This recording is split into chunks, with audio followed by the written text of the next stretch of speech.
미국을 방문 중인 김진표 국회의장은 워싱턴 동포간담회에서 개정 국적법을 재개정하도록 노력하겠다고 밝혔습니다. 제롬 파월 연방준비제도 의장은 연속 물가 상승으로 올해 기준금리 인하가 어려워지고 있다는 입장을 천명했습니다. 미국 주택 소유자들은 집보험료와 유지비, 콘도비, 부동산세 등 수문 비용이 급등해 큰 고통을 겪고 있습니다. 사기 전화 수법이 고도의 기술로 갈수록 진화하며 다양해지고 있어 각별한 주의가 요구되고 있습니다. 거의 쓰지 않아 사라지는 미국 동전들이 한 해에 6,800만 달러어치나 버려지고 있는 것으로 나타났습니다. 시청자 여러분 안녕하십니까? 워싱턴 뉴스 투데이입니다. 미국을 방문 중인 김진표 국회의장은 워싱턴 동포 간담회에서 개정 국적법으로도 시기를 놓친 선천적 복수 국적자들의 국적이탈 신청이 절반 이상 기각당하고 있다는 동포들의 원성에 개정 국적법을 재개정하도록 노력하겠다고 밝혔습니다. 젊은 층의 국적 이탈을 쉽게 하는 동시에 한인들에 대한 이중 국적 부여 연령을 낮추는 방안도 적극 추진하겠다고 밝혔습니다. 안혜린 기자의 보도입니다. 김진표 국회의장과의 워싱턴 동포 간담회에는 WKTV 케빈 윤 사장을 포함한 로컬 언론인들과 워싱턴 유력 동포, 한인 리더들이 참석했습니다. 국회의장 김진표, 국민의힘 정진석, 주호영, 추경호 의원과 더불어민주당 안규백, 윤호정, 한정혜, 송갑석, 소병철 의원은 각 테이블에 나눠 앉아 워싱턴 동포들의 목소리를 밀접하게 듣고 응답하는 진지한 시간을 가졌습니다. 이처럼 다의 귀감이 되는 다양한 역량과 잠재력을 가진 동포 사회를 일궈주신 이 자리에 함께하신 여러 지도자들의 헌신과 노력에 깊은 감사의 말씀 또 존경의 말씀을 드립니다. 이날 가장 진지한 화두는 이중국적과 선천적 복수국적, 한국의 저출산 등 미래와 직결되는 문제로 이 법이 생겨났을 당시에는 한국인들의 주류 사회 진출이 이렇게 적극적이 될 줄 몰랐던 사회였다는 것을 양해해달라며 이제는 새로운 패러다임이 필요하다고 밝혔습니다. 저출생을 어떻게 관리해 나갈 것이냐가 중요한데 여기서 가장 적은 비용으로 가장 효과적으로 할 수 있는 것이 저는 750만 재외 동포들에게 이중 국적을 허용하는 일이라고 생각합니다. 예전과는 다르게 한국 동포들은 주로 한국과 관련된 사업을 해서 크게 성공하는 만큼 한국과 미국 국적 두 가지 다 가지고 더 성공적인 사업을 일궈나갈 수 있도록 도와야 한다는 겁니다. 그 경제활동의 대부분이 한 70~80%가 한국과 네트워킹에 되어 있는 경제활동을 하십니다. 그러니까 만일 복수 국적을 허용하게 되면 그러면 한국과 교류 협력도 더 활발해질 것이고 선천적 복수국적 문제도 논의되었습니다. 이미 선천적 복수국적은 위헌으로 결정되어 이제는 국적 상실을 하고 싶은 사람은 법무부 장관의 허가를 받게 되었는데 이 과정에 대한 불안감도 해결할 것을 약속했습니다. 제가 오기 전에 법무부에 확인을 해보니까 허가율이 한 41% 정도였습니다. 굉장히 불합리하다 이런 말씀을 해주셨습니다. 저도 귀국하면 법무부 측에 전달을 해서 우선 법 개정 전에 법무부 장관이 국적 상실 허가를 대폭 좀 늘리도록 촉구를 할 생각입니다. 단순히 이중 국적이 해외 시민권을 가진 한국 동포들에게 한국 내에서의 권익을 보장해주는 법령으로만 생각돼 왔다면 이제는 저출산 시대의 심각한 위기를 맞이한 한국에게 필요한 자원이 되어줄 수 있다고 하는 새로운 패러다임이 제시돼 이제 한국에서 이중국적에 대해 접근하는 방법을 바꾸고 큰 반향을 일으킬 것으로 생각된다며 이 뜻을 계속 이어나갈 것임을 밝혔습니다. 재외 동포 여러분들께 한국 내에서 권익을 보장하는 그런 기본 인식이었습니다. 그런데 김진표 부장님 아까 말씀에서도 이제 750만 재외 동포들이 한국이 필요로 하는 자원들이다. 기본 인식을 바꾸는 말씀을 해주셔서 아마 조만간에 한국 국회에서도 여기에 대해서 큰 변화가 있을 걸로 압니다. 이날 간담회는 한국과 사업하는 1세대들에게는 이중국적을 허용하되 미 주류 사회에 힘차게 진출해야 할 젊은 2세대들에게는 족쇄가 되지 않도록 선천적 복수국적법에 대해 더 개정해 모두가 함께할 수 있는 미래를 그리자며 마무리했습니다. 그 외에 이 지역을 대표하는 리더들은 질의를 통해 한국과 더 긴밀히 연계되는 싱크탱크를 추진, 설립하는 문제와 2세들의 한국 문화 교육과 리더십 교육, 인턴십 초청 부탁 등 한인 2세의 한인 정체성을 교육하는 문제에 대해 한국 정부의 도움을 건의했습니다. WKTV 뉴스 안혜련입니다. 제롬 파월 연방준비제도 의장이 예상보다 강한 고용과 연속 물가 상승으로 올해 기준금리 인하가 어려워지고 있다는 입장을 처음으로 공개 천명했습니다. 파월 의장은 올 한 해 0.25%포인트씩 3번, 모두 0.75%포인트 기준금리를 내릴 것으로 예고해왔지만 고용과 물가가 예상 궤도에서 크게 벗어나자 정책을 전면 수정해 잘해야 한 번, 아니면 장기 동결할 것임을 시사한 것으로 해석되고 있습니다. 한면태 기자의 보도입니다. 미국 경제에서 올 들어 고용과 물가가 연준의 예측과는 다른 궤도로 벗어남에 따라 기준금리 인하 계획도 전면 수정되고 있는 것으로 보입니다. 제롬 파월 연방준비제도 의장은 워싱턴에서 가진 질의응답을 통해 올 들어 예상보다 강한 고용과 연속 물가 상승으로 특별한 경기 냉각 조짐이 없는 한 올해의 기준금리를 내릴 수 있을지 의문에 빠졌다고 밝혔습니다. Right now, given the strength of the labor market and progress on inflation so far, it's appropriate to allow restrictive policy further time to work and let the data and the evolving outlook guide us. 파월 의장은 최근의 데이터들은 분명히 우리에게 물가의 2% 목표에 근접해 기준금리를 내릴 수 있다는 확신을 주지 못하고 있다며 그 확신을 할 때까지에는 예측보다 더 오래 걸릴 가능성이 있다고 토로했습니다. 파월 의장은 그러나 역으로 연준은 기준금리를 올리는 방안은 전혀 고려하지 않고 있다며 올해의 기준금리 인하가 여의치 않으면 현재 금리 수준인 5.25 내지 5.50%를 장기간 동결할 것임을 시사했습니다. 제롬 파월 연준 의장의 같은 언급은 연준이 올여름 즉 6월부터 기준금리를 내리기 시작할 것이라는 희망을 사라지게 하고 있다고 월스트리트저널은 해석했습니다. 나아가 연준의 기준금리 인하는 빨라야 9월 이후로 연기되고 횟수도 3번이 아니라 1번 또는 아예 1번도 내리지 않고 동결할 가능성으로 급선회하고 있다고 월스트리트저널은 분석했습니다. 이미 연준 멤버들 중에서도 매파들인 라파엘 보스틱 애틀란타 연방은행장은 현재 추세라면 기준금리 인하는 올해 4분기에 1번 탄행하는 게 적절하다고 본다고 밝힌 바 있습니다. and a slow decline of inflation through the course of the year, I think it'll be appropriate for us to start moving down at the end of this year, the fourth quarter.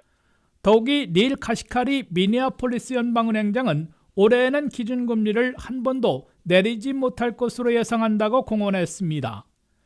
연준 매파들에 이어 중도파인 제롬 파월 연준 의장마저 올해 기준금리 인하가 불투명해지고 있음을 공개 시인하고 나서 5월 1일은 물론 6월 12일에도 기준금리를 동결한 후에 향후 금리 인하 계획도 한 번 또는 제로로 공식 수정할 것으로 예상되고 있습니다. 기준금리 추이를 추적하고 있는 CME 그룹의 투자자들은 5월 1일 기준금리 동결 가능성이 96%나 되는 것으로 잡고 기정사실화하고 있습니다. 6월 12일 회의에서도 동결 가능성을 83%로 대폭 올려잡아 올여름 금리 인하 시작 희망을 포기했음을 보여주고 있습니다. 7월 31일에도 금리 동결 가능성이 55%로 인하 가능성 39%보다 높게 잡고 있습니다. 9월 18일이나 돼서야 기준금리 인하 가능성을 47%로 동결 가능성 28%보다 높게 잡아 새로운 첫 기준금리 인하 시기로 변경 설정하고 있습니다. WKTV 뉴스 한면택입니다.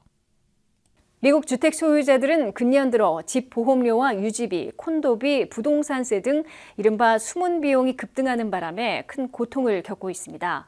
집 보험료는 팬데믹 이후 5년간 2배나 올랐고 콘도비는 45%, 유지비는 62%, 부동산세는 1년 만에 4% 이상 인상됐습니다. 김미연 기자의 보도입니다. 미국에서는 내 집 마련하기가 극히 어려워졌을 뿐만 아니라 내 집을 갖고 있는 주택 소유자들도 숨은 비용에 몸살을 앓고 있다고 월스트리트 저널이 17일 보도했습니다.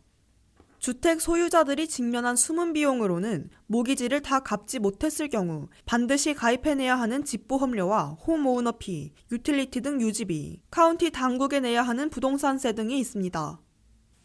이 숨은 비용이 근년 들어 일제히 급등하는 바람에 주택 소유자들의 부담을 가중시키고 있습니다. 2023년 현재 전국 평균 집보험료는 연간 $7,000로 팬데믹 초기인 2020년에 비해 2배나 뛰었습니다. 집보험료는 최근 2년 동안에 63%나 폭등했습니다. 전국 평균 주택유지비는 한 해에 $6,663로 전년보다 8.3% 인상됐습니다.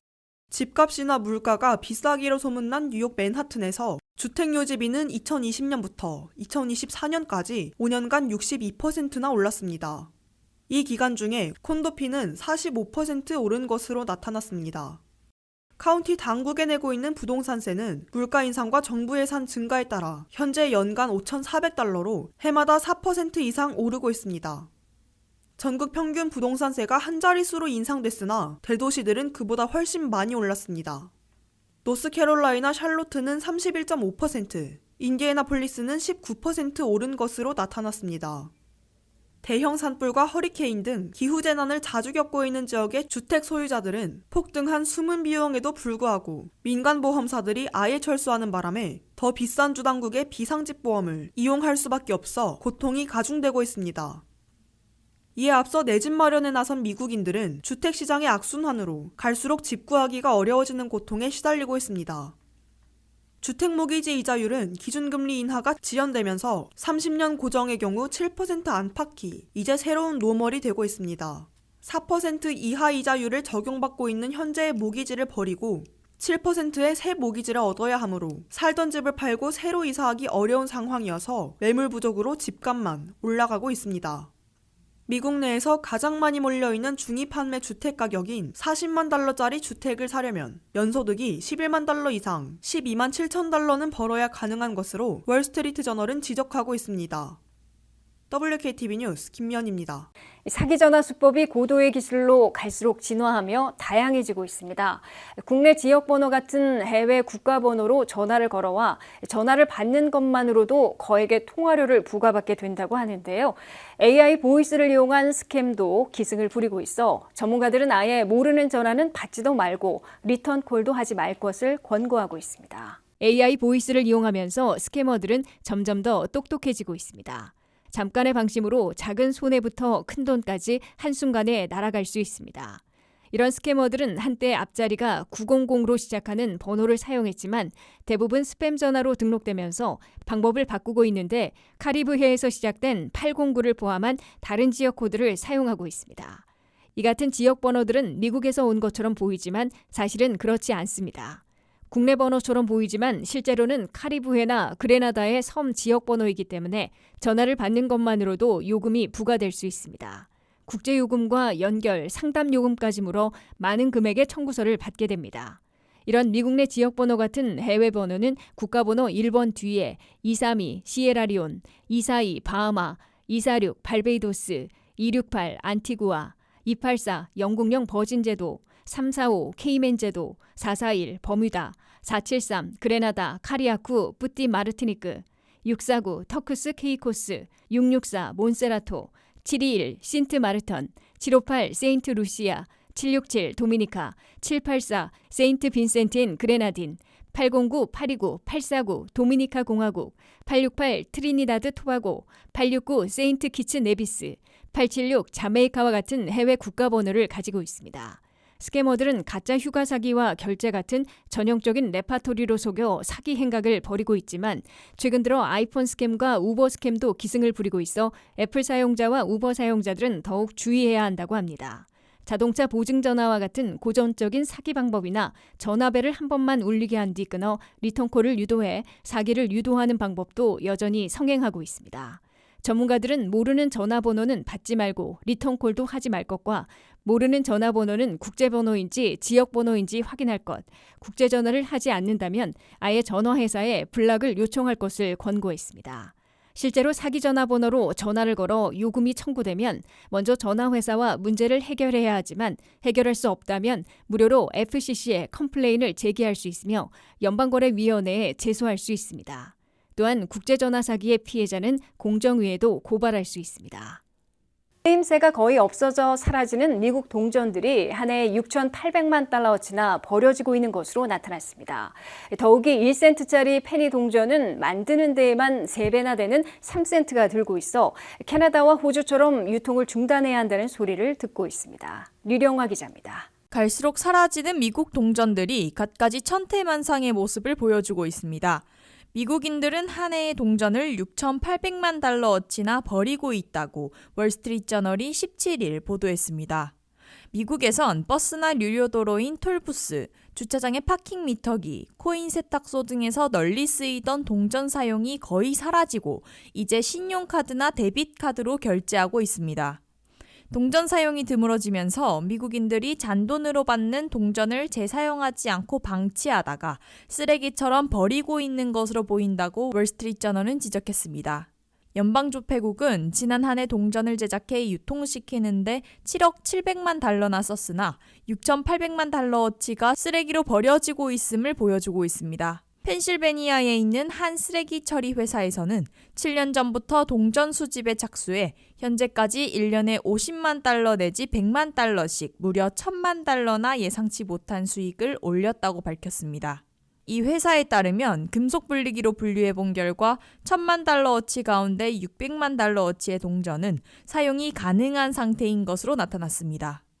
연방조폐국은 갈수록 사라지고 쓰레기로 버려지고 있는 동전 제조와 유통에 막대한 예산을 쓰고 있어 본의 아니게 낭비하고 있는 셈이 되고 있습니다.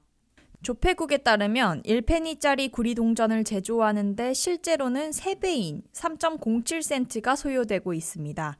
이웃 캐나다와 호주, 뉴질랜드에선 1페니 동전의 유통을 지난해부터 중지하고 있습니다. 미국 동전들 가운데 크기가 작은 10센트짜리 다임을 만드는데 5.3센트가 들어가고 있어 액면가보다 적은 비용을 들이고 있습니다. 반면 크기가 큰 5센트짜리 니켈을 만드는 데에는 2배가 넘는 11.54센트를 들이고 있습니다. 가장 큰 25센트짜리 쿼터 동전을 제조하는 데에는 액면가보다 낮은 11.63센트를 투입하고 있습니다. 미국에서는 이제 온라인 상거래와 카드로 결제하는 방법이 거의 전부를 차지하고 있어 동전 시대가 막을 내리고 있는 것으로 관측되고 있습니다. WKTV 뉴스 류령아입니다. 이상으로 워싱턴 뉴스투데이를 마치겠습니다. 시청해주신 여러분 고맙습니다.